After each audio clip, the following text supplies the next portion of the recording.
So RVK asks, can you drop some ideas for players in entry fan who is also involved with space making? Hello Azam, what's up? Okay, so an entry fragger who is also involved with space making. Okay, since we were just on Mirage, right?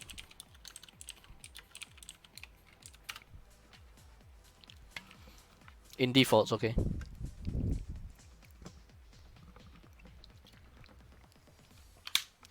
I will go through what I do as not an entry fragger, but this is basically what I do as someone who is making I am technically the B entry fragger and the B lurker and the B default. So here's an idea, okay? There is 3 smokes that you could throw here to be effective in B. Okay? One smoke lands here, the others lands here, the third one lands here. So what you want to do is find out what angles you have to pick when you throw these 3 different smokes. And what is the best set of play and the best utility that can come from your teammates when these 3 smokes are being thrown in order to create space on B and to find the entry frag. Okay, so some if you want some ideas, here's mine.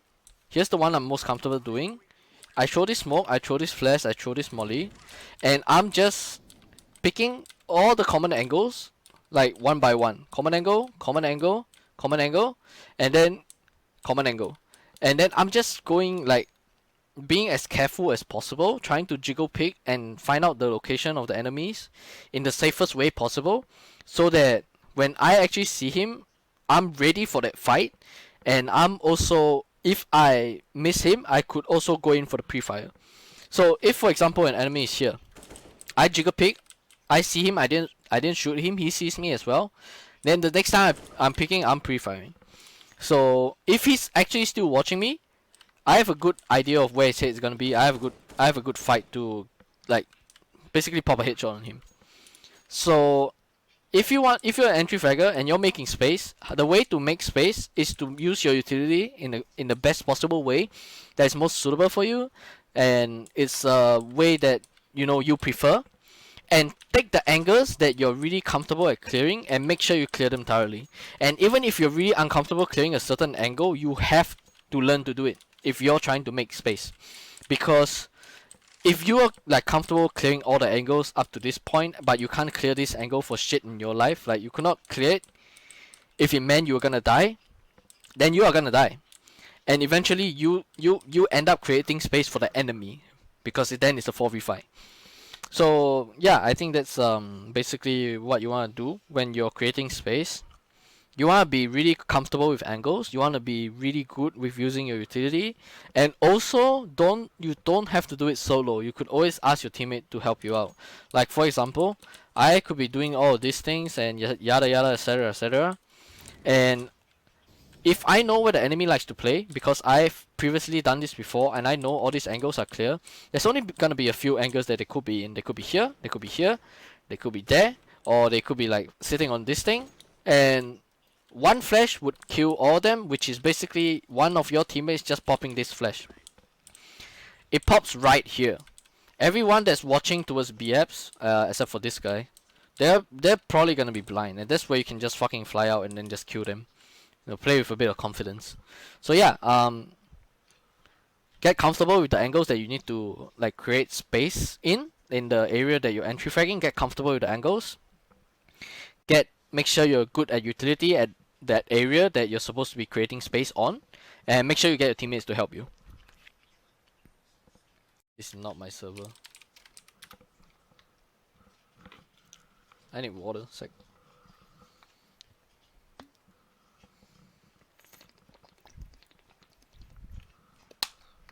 No problems at all. If you want to learn, I'm here to help, man. That's gonna be my motto. If you're here to learn, I'll be here teaching. For example, the B lurk. Usually what you're doing is you're throwing this molly, you're throwing a flash in B shot, you're spamming a lot. you gotta make this look as similar as possible all the time.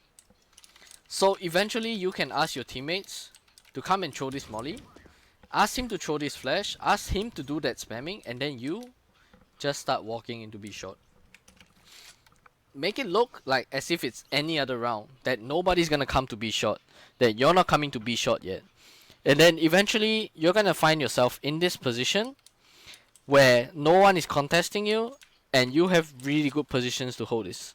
So you have in turn created space by laying down the groundwork and making sure that they don't know what you're doing. Oh yeah. Yo, I got a follow from stream from Penguin Easy. Thanks for Penguini Easy. Penguini Easy. Yeah, Penguini Easy. Thanks for the follow. I appreciate it. And eventually you're gonna come into this point of time where the enemy has no clue that you're actually here. This is space created. You've created space by taking B shot. Your teammates can rotate between A and B now. If they have connector, they can rotate between A and B now because you're sitting here. This is creating space. And you could also go aggressive, like, okay, some of the people that do this very well is like Nico on FaZe. Like, he used to, like, JKS on 100 Thieves. I don't know if they're still in those positions, but these are some of the people that used to do this very well, is that they would look for a solo fight in B, catch the guy completely off guard, and then just basically just fuck off. And then it's 5v4, and you've created space again. So, yeah, creating space is basically being smart. Like I said, being smart with utility, making sure you're comfortable fighting angles, and also at the same time getting help from your teammates. That's creating space. How did they get level 10? I don't think it took very long, because I started playing on FaceIt after, like, a little bit after it was released, and elo was, everybody had fair elo, so every game was like plus 25 or 30 or 40 of them. More penguins. Yeah, so many penguins now. What the fuck? I get lost mid-round when the team starts to group up and decides to do something. So when I create space, I end up overextending and going too or going too passive. Okay, if you have that problem, I would suggest watching a pro's demo, and instead of watching his point of view, watch the map. And when his teammates are gathering, that's where you start watching his point of view and see how he moves. And is he rotating off? Is he just waiting for audio info? Like, okay, if you're right here and your teammates are hitting A, you're right here and teammates hitting A, you're gonna hear the guy running away. Okay, and that's where you start moving up to make sure nobody's pushing you. And when the guy is still running away, you can come here, get that kill, and then just go off. You know? So watch a pro's demo on how he does the B-lurk on overpass, for example, and see what is the timing and what are the cues, what are the like audio cues, the visual cues. Understand why he's doing whatever he's doing in the demo, and try to imitate it. But before you try and imitate it, first try and understand it. I've put up a video on my YouTube channel about how to watch demos and things you should look out for in demos when you're reviewing a demo and stuff. I think you should check that out as well. That will help in like the long run. So yeah, you're creating space. Like I mentioned for the third time already. Creating space. Be comfortable in the place that you're creating space in. Have good utility in the place that you're supposed to create space in, and also make sure your teammates come help you.